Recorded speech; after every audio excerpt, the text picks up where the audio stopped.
District collector से, तो district collector साहब ही फाइनल अथॉरिटी है। वो आके बोल देंगे ये वक्फ बोर्ड की है तो वक्फ बोर्ड की है, अगर नहीं है तो नहीं है, बस वहाँ से खत्म है। लेकिन ये नहीं है, हमारा हिंदुस्तान का संविधान ये नहीं कहता है। ये आपका एग्जीक्यूटिव बॉडी है, कलेक्टर जो है एग्जीक्यूटिव बॉडी है, आप गवर्नमेंट पे एग्जीक्यूशन करने वाले हैं। लेकिन ये जो मैटर वो सिविल डिस्प्यूट जो है, टाइटल डिस्प्यूट, सिविल डिस्प्यूट जो है वक्फ बोर्ड की जमीनों का, इसको इसके लिए सोल्यूशन करने के लिए वक्फ बोर्ड का ट्रिब्यूनल है।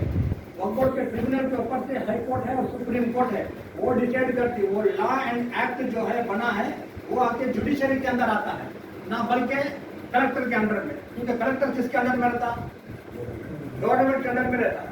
तो इस तरह से हमारे प्रॉपर्टी को खत्म करने के लिए ये कलेक्टर को पावर दिया जा रहा है। ये भी एक दूसरी साजिश है।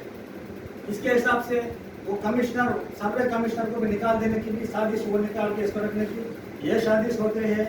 इसके अलावा और कई है इसके अंदर, मुद्दे इसके अंदर रखे गए हैं जो हमारे वक्फ बोर्ड के अंदर जो इनकम आता है, जिसके ऊपर से 1.5% मिनिमम वो खर्च करना है वो प्रॉपर्टी से फॉर्म के अंदर। और वो खर्च करने का पावर भी जो मुतवल्लिस को था, आज वो पावर निकाल के सेंट्रल गवर्नमेंट खुद अपने कब्जे में लेना चाह रही है कि वो कहाँ खर्च करना, कैसा खर्च करना, वो उसके अख्तियार में है सेंट्रल गवर्नमेंट। तो इस तरह से वो खर्च करने का भी उधर से वो उनके अख्तियार में चला जा रहा है। अगर अपनी प्रॉपर्टी को डिस्प्यूट में आ गई है, डिस्प्यूट कुछ है, तो वो कलेक्टर के हाथ में जाता। Collector is the final authority बोल रहे, फाइनल कलेक्टर अथॉरिटी करके वो जब सीएम को रिपोर्ट करेगा या स्टेट गवर्नमेंट को रिपोर्ट करेगा, तो वो प्रॉपर्टी उधर से प्रॉपर्टी जाने का अपने को बहुत से उधर वो चांसेस है ये बिल के अंदर। इसके अलावा देखा गया तो आप इसके अंदर कंप्लीट फंडामेंटल राइट्स जो है उसको पूरा खत्म किया जा रहा है। और इसमें क्या है बोलता हूँ, नॉन मुस्लिम, इससे पहले क्या है, नॉन मुस्लिम भी उसके अंदर डोनेट कर सकता था।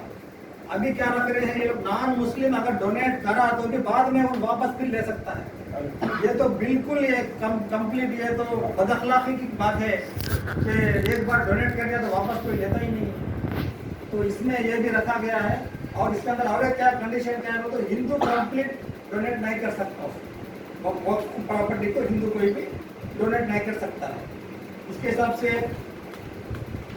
और इसके अंदर क्या है, वक्फ ट्रिब्यूनल, वक्फ ट्रिब्यूनल के अंदर ये इससे पहले मैं बात बोला था कि वक्फ ट्रिब्यूनल के अंदर सबसे बड़ी बात यही है, जो भी वक्फ के जमीन वगैरह जायदाद है, चाहे वो 10 साल या 20 साल या 25 साल या 50 साल या 100 साल से किसी के इंडिविजुअल कब्जे में है, कब्जेदारों के, तो उसके लिए वक्फ बोर्ड जाके, वक्फ के कमिश्नर जाके सर्वे करके थ्रू उनके इंस्पेक्टर के वो जमीन को फिर वो लेके एक सिविल सूट फाइल करके वो ले सकते हैं।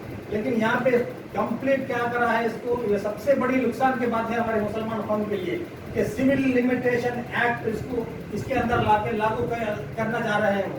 ये एकदम खतरनाक बिल है। ये अगर लागू हो गया तो सिविल लिमिटेशन, हम लोग सब जानते हैं सिविल लिमिटेशन सिर्फ 3 साल रहता है, 3 साल के बाद कोई किसी को पूछ नहीं सकता। ये हिसाब से ये सिविल लिमिटेशन का भी ये प्राविधान रखे, इसकी भी हम लोग सख्त मजम्मत करते हैं।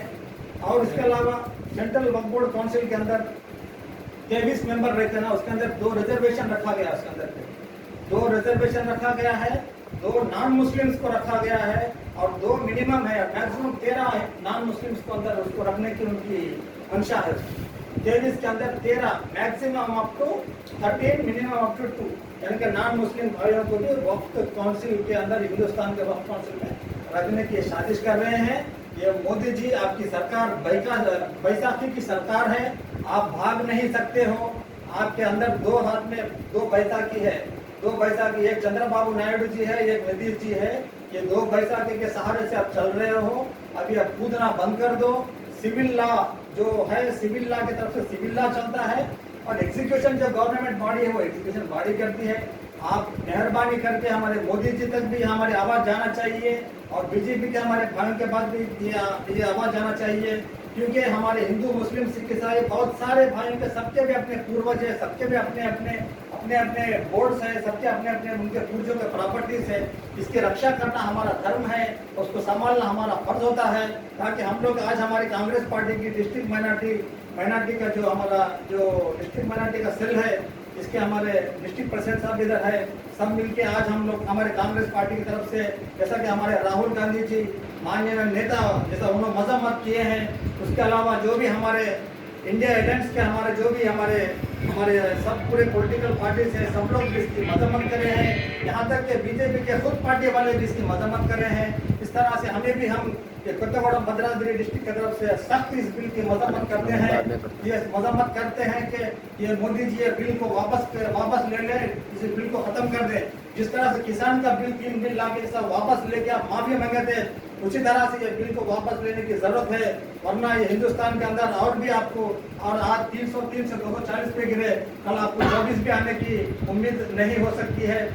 इसीलिए हम लोग सब चाह रहे हैं कि हमारा डिमांड है कि बीजेपी गवर्नमेंट से, सेंट्रल गवर्नमेंट से तुरंत इस बिल को वापस ले लिया जाए।